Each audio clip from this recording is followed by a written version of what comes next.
Zimmerman Industries volumetric mixers are designed to provide years of dependable service with a minimal amount of maintenance. There are two levels of required service. These are daily and weekly. This chart lists the two categories, identifies the item to be serviced, the type of service called for, and the quantity of the service points. Additionally, the items are numbered. These numbers are used to show where each is located on the unit. We will begin by going over the daily maintenance items. Item number 1 is the material feed idler shaft. It is marked daily, calls for grease to be applied, and states that there are 2 grease points. There are 2 of these shafts, one for each of the material feed chains. They are used to maintain the proper tension for each chain. Each shaft is pressed into a bronze bushing, which must be greased daily to avoid premature wear. The grease fitting is located toward the outside of the unit on each of the 2 shafts. Grease is pumped into the fitting until it is seen coming out around the shaft. Item number 2 is the auger slinger disc seals. The slinger disc seals are located within the coupler that attaches the auger motor to the auger shaft. These are rubber and are used to keep the water and slurry from leaking out.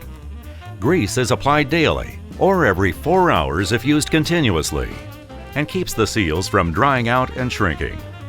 The grease point is on the housing containing the seals. The auger may be turning while applying the grease, ensuring complete coverage. If this area is not greased, the seals will overheat from friction and prematurely wear out. This will cause spillage at the rear of the auger and subsequently change the nature of the material being produced. The next 2 items concern the pneumatic system. We utilize air pressure to operate the vibrators, deliver liquid admixtures, open the water control valve, and release the auger latch. The first item to be serviced is the water separator. This is drained daily by opening the bleed valve at the bottom of the bowl.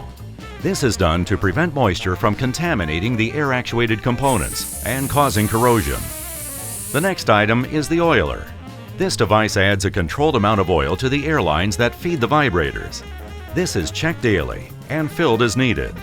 The recommended fluid is air tool oil. To add oil to this component, first shut off the airflow to the oiler by closing the ball valve that feeds the air tree. Next, the bleed valve at the bottom of the water separator is opened to drain all of the air out of the unit. Once this is done, the bowl is unscrewed from the housing and oil added. The bowl is reinstalled and air supply turned back on.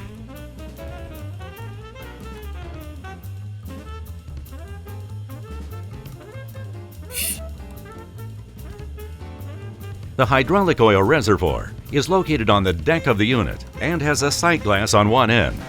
The recommended level of oil is 75% of the glass. If the oil is filled to the top, it may overfill when all hydraulic cylinders are collapsed and the system is at operating temperature. If oil is not visible in the glass, damage to the hydraulic pump may occur. The recommended oil is a hydraulic oil of at least AW number 46. The oil is added through the fill, located at the top of the reservoir. The last item on the daily list is the power chute pivot. The power chute is an option, and only units so equipped have this additional maintenance point. The pivot point is located at the discharge end of the auger and has 2 grease fittings, one on each side. These are filled daily to ensure smooth movement of the chutes. The next section to look at is the weekly maintenance items. If the unit is being used continuously, these should be done every 40 hours. The first item is the shutter door linkage. The dispensing of aggregates is controlled by adjusting the opening at the end of the bin. The doors are moved up and down to specific settings. The linkage between the handle and the door has 3 grease fittings, and these are filled to ensure free movement of the handles. The material feed sprockets are located at the rear or discharge end of the unit. There are 2 of these, each with 1 grease fitting. The fittings are located on the face of the sprocket that is toward the outside of the unit.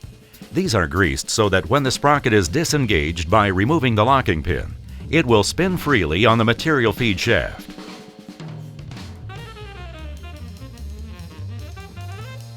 Next is the swing ring. This is located at the rear or discharge end of the unit. There are 4 grease fittings on this ring, located 90 degrees apart. These are greased to aid in the smooth movement of the auger and to displace any water or material buildup in this area. The auger lift pivot is located at the rear or discharge end of the unit. There are 2 grease fittings which are filled to displace moisture and aid in ease of movement. The cement bin clutch is located on the passenger side of the unit under a hinged cover. There is 1 grease fitting on this sprocket, and it is lubricated so that the clutch may be disengaged easily. The shaft should also be coated with anti-seize at this time. If your unit has more than 1 cement sprocket or pozzolon bin, each of these must be done at the same interval. Note that all flanged bearings are sealed and are designed to be greased only at 6-month intervals. For information about any items not covered here, consult your owner's manual or contact Zimmerman Industries Service Department.